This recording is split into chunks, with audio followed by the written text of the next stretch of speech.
Hello दोस्तों, नमस्कार। MKS गुरुजी channel में आपका स्वागत है। चीजल का ये दूसरा पार्ट है। फर्स्ट पार्ट में बेसिक चीजल के बारे में हमने पूरी डिटेल्स में देख लिया था।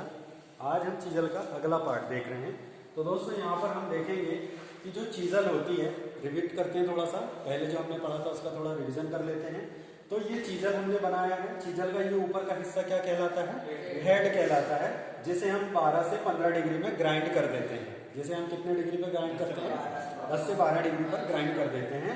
इसके बाद में ये इसकी पूरी क्या है? बॉडी है, जो कि हेक्सागोनल हो सकती है, ऑक्टागोन हो सकती है या राउंड सरफेस में हो सकती है। इसके अलावा यहाँ पर जो एंगल बना हुआ है ये कटिंग पॉइंट कहलाता है, जैसे हम हार्ड और टेम्पर कर देते हैं ताकि मेटल को आराम से ये काट सके और खराब भी ना हो। यदि इसकी बात करें हम कि ये कितने डिग्री में कट बना होता है, तो ये जो एंगल होते हैं ये अलग अलग धातुओं में अलग अलग तरह होते हैं। जनरली हम इनको 30 से 75 डिग्री तक लेते हैं। इसके अलावा यदि मैं इस वाले एंगल की बात करूं तो ये हमारा ड्राइंग एंगल कहलाता है। क्या कहलाता है बेटा? ड्राइंग एंगल या फोर्जिंग एंगल भी बोला जाता है। ये फोर्जिंग एंगल हल्का सा टेपर रखा जाता है। इसके बाद हम यहाँ पर देखते हैं टाइप्स ऑफ चीजल। तो बेसिक रूप से चीजल जो होती है वो दो प्रकार की होती है। एक होती है हॉट चीजल, दूसरी होती है कोल्ड चीजल। जैसा कि आप नाम से समझ पा रहे होंगे, हॉट चीजल मतलब होता है जो गर्म धातुओं में प्रयोग की जाती है, उस चीजल का नाम हॉट चीजल होता है। और जो ठंडी धातुओं के लिए प्रयोग की जाती है, ठंडी धातुओं की कटिंग के लिए प्रयोग की जाती है, वो कोल्ड चीजल होती है। हॉट चीजल का जो कटिंग एंगल होता है वो बेसिक रूप से 30 डिग्री तक हम इसको रखते हैं। हॉट चीजल में हैंडल लगा होता है और जैसे ही आप उस पर हैमरिंग वगैरह करते हैं वो जॉब की कटिंग करना शुरू कर देती है। इसमें यदि आप देखेंगे तो एक चीज बहुत ध्यान रखने वाली वो ये होती है कि हॉट चीजल में जब आप किसी जॉब की कटिंग करोगे तो जॉब कैसा होगा? गर्म अवस्था में होगा। तो जैसे ही आप हॉट चीजल का सिलेक्शन गर्म जॉब को काटने के लिए करते हो तो बार बार आपकी चीजल क्या होती है? गर्म होते रहती है। तो उसे आपको पानी में डुबो करके बार बार क्या करना पड़ेगा? ठंडा करना पड़ता है। और इसे जो है हार्ड और टेम्पर करने की आवश्यकता नहीं होती है। और ये जनरली जो है ब्लैक स्मिथी की जितनी भी शॉप होती हैं सभी जगह हॉट चीजल प्रयोग की जाती है।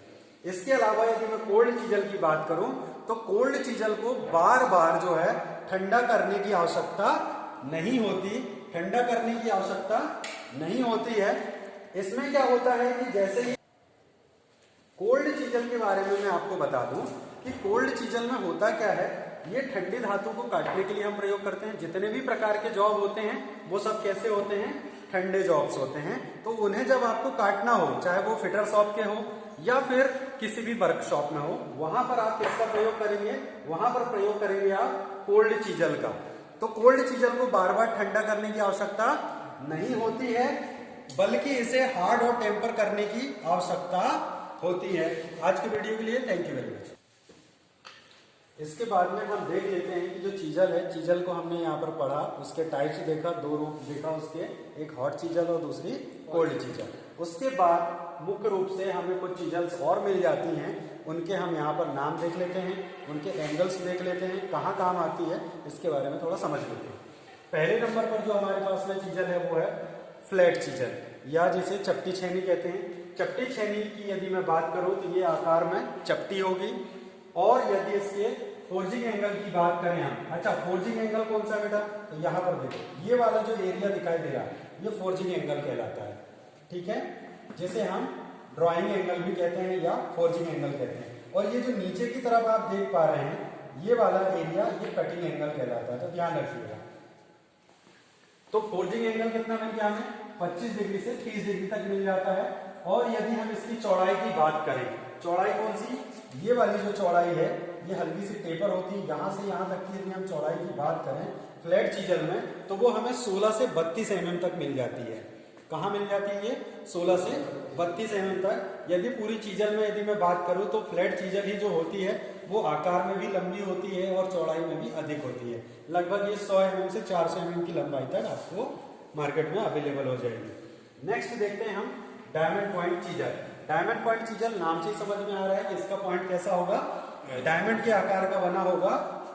ये जनरली वी ग्रुप बनाने के लिए प्रयोग किया जाता है, या कोई कॉनिकल एंगल बनाना हो, या किसी सीम वेल्डिंग वगैरह हम आप लोगों ने देखा होगा, या दो धातु की चादर को जब आपने आपस में देखा होगा बनते हुए, तो हम क्या करते हैं इसको यहाँ पर,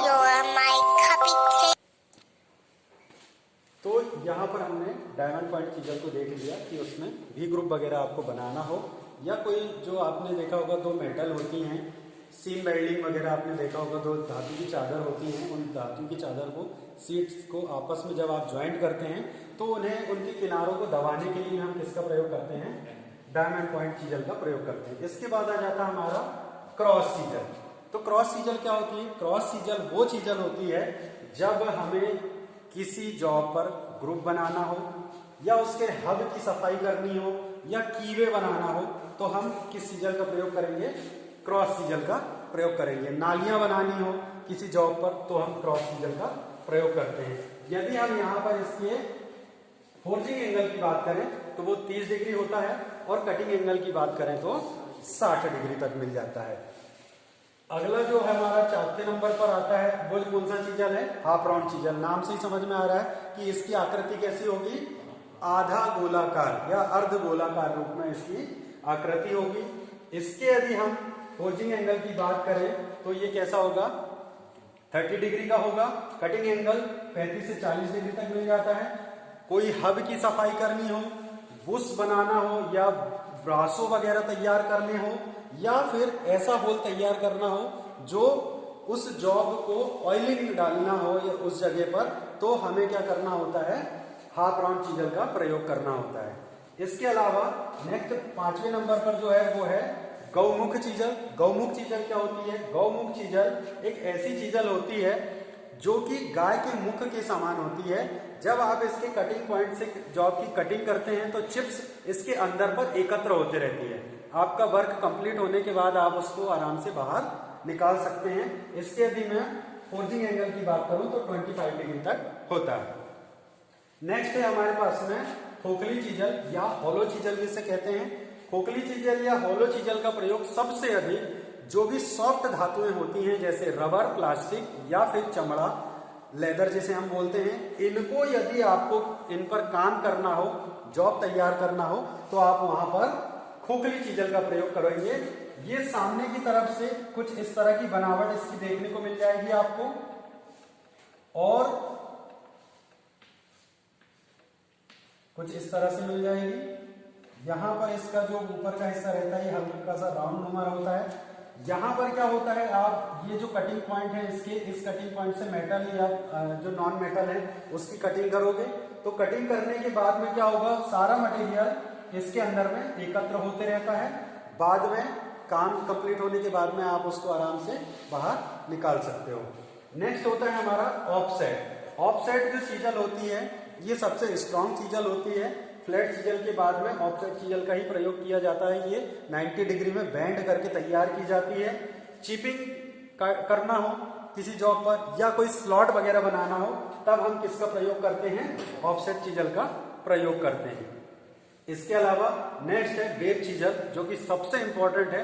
पूरे टॉपिक में यदि पूछी जाती है तो यही चीजल पूछी जाती है। हमसे प्रश्न ऐसा पूछा जाता है कि कोई जॉब है, जैसे इस तरह से देख लीजिएगा थोड़ा सा, ये कोई एक आपके पास में जॉब है और आपने इस जॉब पर लगातार ऐसे ड्रिलिंग कर रखी है, ठीक है ना। तो ये जो आपने ड्रिलिंग के होल बना रखे हैं इसे बोला जाता है चेन ड्रिलिंग। अब ये चेन ड्रिलिंग को प्रश्न पूछा जाता है कि चेन ड्रिलिंग को ब्रेक करने के लिए या चेन ड्रिलिंग के द्वारा किए गए होल को साफ करने के लिए किस चीजल का प्रयोग करेंगे, तो आप बताएंगे वेब चीजल का प्रयोग करेंगे। ये होता क्या है, इसकी नीचे से चौड़ाई जो होती है वो अधिक होती है, ठीक है ना। यदि आप इसका फ्रंट देखेंगे तो इस तरह से दिखाई देगा, चौड़ाई और मोटाई में अधिक होगी।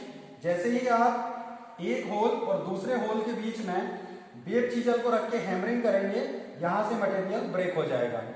ठीक ऐसे ही सारे मटेरियल को आप क्या कर दोगे, एक के बाद एक इस तरह से लगातार ब्रेक कर दोगे, और फाइनल रूप से आपका जो जॉब है उस जॉब पर अंदर की तरफ कुछ इस तरह का आपको मटेरियल दिखेगा, जॉब बना हुआ दिखेगा। फिर आप इस मटेरियल को फाइनली क्या कर सकते हो, फिनिश कर सकते हो फाइलिंग वगैरह करके। तो ये आपकी फिटिंग जॉब के लिए बहुत इंपॉर्टेंट होती है। इसलिए दोस्तों आज आपने जो चीज़ें पढ़ा, मुझे उम्मीद है कि इसमें आपको कुछ चीज़ें सीखने को मिली होगी। तो इसी के साथ आज का वीडियो हम खत्म करते हैं। Thank you very much.